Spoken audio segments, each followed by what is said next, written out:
Operator UAV dari RPD ke-51 Divisi Lintas Udara ke-106 menabrakkan drone di ruang bawah tanah tempat kumpulan tentara Ukraina bersembunyi. Rekamannya ramai beredar di media sosial Telegram pada Sabtu 29 Juni 2024. Tepatnya di wilayah Razdalovka, pasukan Rusia berhasil mendeteksi pergerakan militer Ukraina.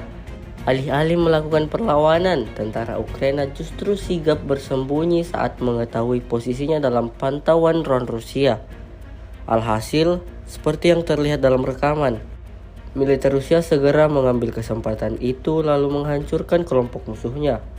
Ledakan dahsyat terjadi di ruang bawah tanah Angkatan Bersenjata Ukraina. Video ini viral dan menuai beragam komentar dari warganet.